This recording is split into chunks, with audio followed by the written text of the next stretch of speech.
This video will be about editing your pages on the mobile devices. So you have your desktop version, you worked on it, you modified the different things, and you want to modify things on how your website looks on mobile for some reason. By default, you can click on the phone view, and by default everything looks pretty well. So it scales down. You can modify the fonts, like I said, by going into global stylings and modifying how they look on mobile devices. So you can change all that. But if you want to do more modifications, you can do some of those. And for example, let's say that you want to add more spacing on top or bottom. So you can add a spacer or any other widget into your design, and you can adjust it just like this.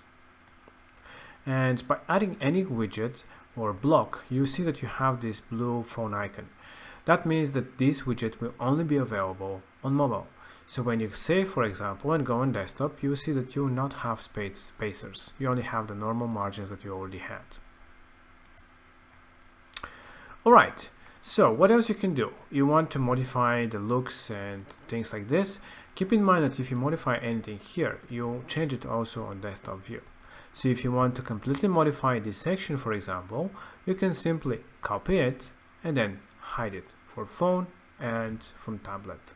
So this way, now you don't have this section anymore on mobile, but you can use the copied one, just add it into your design. And as you can see, it has the mobile only tag, meaning that this whole section will not be visible on desktop anymore. It will show the normal hidden one. So now here you can modify. Let's say that you make it in the middle. You want to add it in the middle again. Maybe add, I don't know, social media for some reason. I don't know, just to make it more interesting and different. Something like this. And you can completely modify it freely. And then you can click on Save Changes. Now this is your mobile top part now. And as you can see on desktop, again, it is all the same. It doesn't change. Okay, so you can this way modify and add different things into your blocks, hide the ones that you don't want, and add different elements and different blocks that are unique. So this way you can hide different things and show specific ones that you like. For example, this one, you don't want to have it, for example. You just can hide it for both. You also have the option to have the stretch option. So let's show this one. The stretch and not stretch shows that if you want, you can keep the columns as they were. In this case, it's not really good to have them like this, but I don't know, maybe if you have them smaller text or something. But yeah, just an example.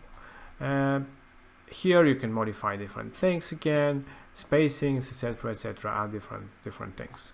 And as you can see, it's really, by default, it scales very well. It's minor things that you can adjust here and there, hide a few sections, add different things to the mobile to make it more usable for your users. And this is it. You can do it also for mobile tablets as well. So for tablets, you can adjust different things, but by default, I think it looks pretty well the way it is. But again, if you want to add different things, you can do and hide things on mobile or on tablet only, so you can play around and create a completely different design for mobile devices. So this is how simple it is to build your designs on phone and tablet as well.